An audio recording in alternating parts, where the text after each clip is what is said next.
Hi, Mrs. Cox's class. I am not here today, and so I will be teaching through this lovely video here.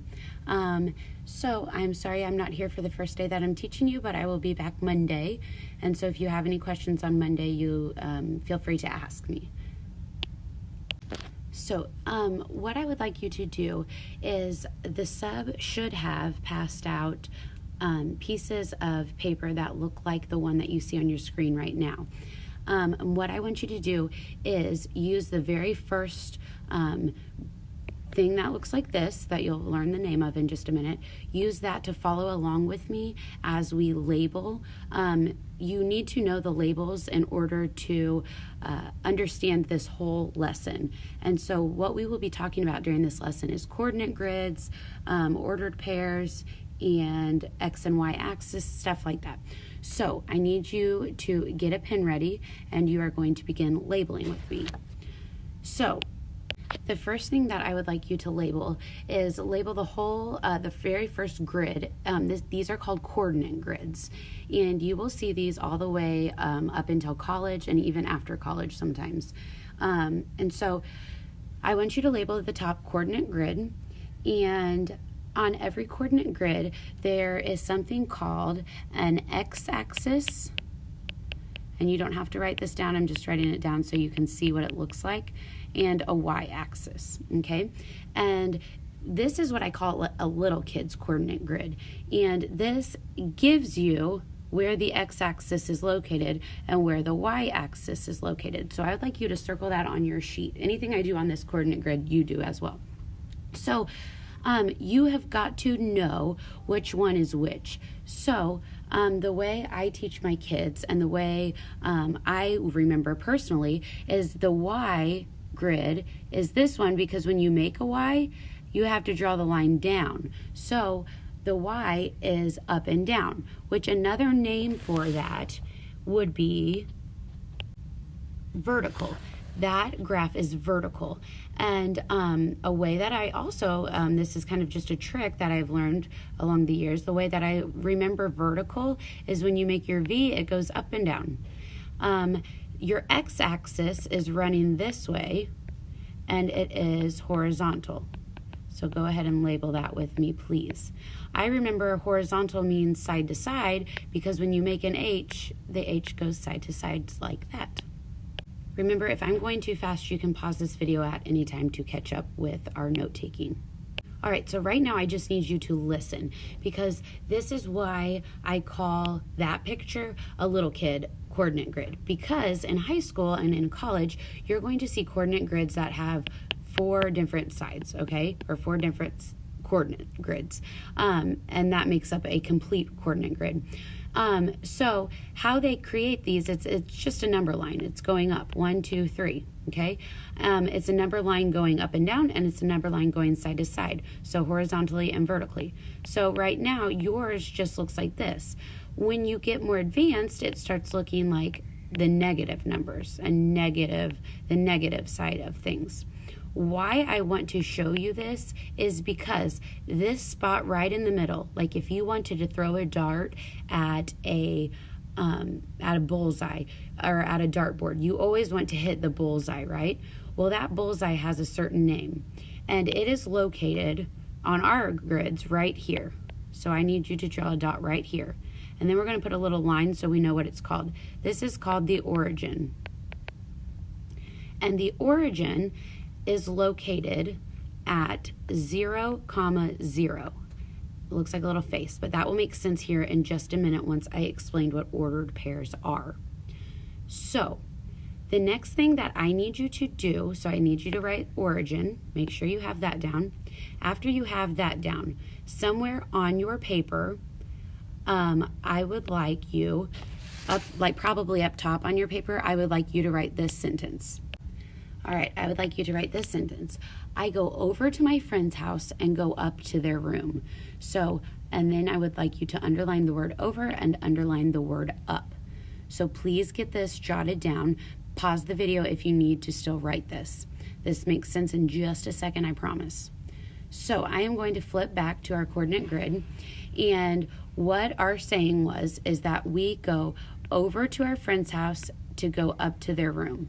Okay, so I'm going to put those in parentheses because the dots that you will be labeling on your coordinate grid, those have a certain name, and those names are called ordered pairs. And ordered pairs, they always have an x for, but a number will be in place of that x, and they will always have a y coordinate. So like we said for our little saying, we go over to our friend's house to go up to their room. Well, x is going over and y is going up. So an ordered pair usually will look like two numbers. So let's just say it will be 5, 3. So what 5, 3 is telling me is that the x should be 5. So on my x-axis down here, since my x-axis is going horizontal, I need to go over to my friend's house 5 spots. But I don't stop there because I have a second number. My second number is 3. Well, my y-axis is going up and down vertically. So I need to go up to 3. That is where I plot my point. So 5, 3 is located right here. So I went over to my friend's house and up.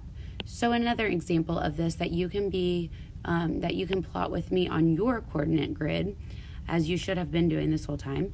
Let's do 8, 10.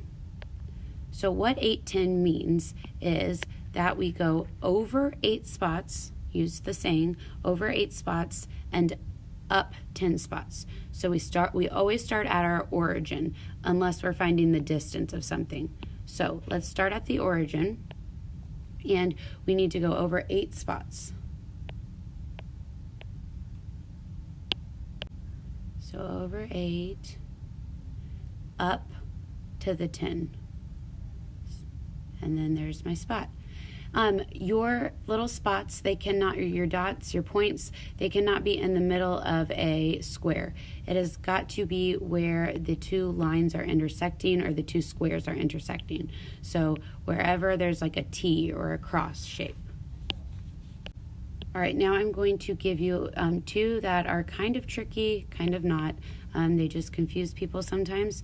So I'm going to give you the ordered pair of 0, 12 and 12, 0. Okay, so these are our two new ones. Well, we have to go over to our friend's house in order to go up to their room. Well, this one that I'm talking about right here, 0, 12, that ordered pair, when I start at my origin, do I go over any? No, I don't go over any because I'm at 0. But I do go up to their room 12 spots. So I must have already been at their house. And then I would make my mark on the y-axis. Now the next one is the opposite. It is 12, 0. I know I have to go over and then up. So I start at the origin, I go over to 12. I don't go up any. So my point would be on the x-axis. All right, so this is a picture that I got out of your book. The first thing that I would like you to do is on your second coordinate grid on your paper, I want you to plot these points, which means I want you to put y at where it is right here shown on the screen. So you would start at the origin, which is 0, 0, and then you would go over to one spot, make a dot, and you would label it y. So go ahead and do that now. So the next thing I would like you to do is we are going to say what these letters and what these dots or these points mean. So let's start with S. So if I asked you to write an ordered pair for S, you know that you're going to have to give me an X number and a Y number. So use your sentence of, I go over to my friend's house in order to go up to their room. So we need to figure out, to get to S, how many spots do we go over from our starting point, which is our origin. We go over 1, 2, 3, 4, 5. So 5 would be our first number. We went over 5 spots on the x-axis. Now, how many do we go up? Well, we go up 1, 2, 3, 4, 5. And we went up 5 on the y-axis. So our ordered pair for S would be that S is located at 5, 5. And you always print parentheses around your ordered pairs. So now I would like you to try to find the ordered pair for T and the ordered pair for W. Do that now, please. Remember to go over and up. So your correct answer should have been T. You did not go over any. You stayed right here, and you went up 5 spots. So it should be 0, 5.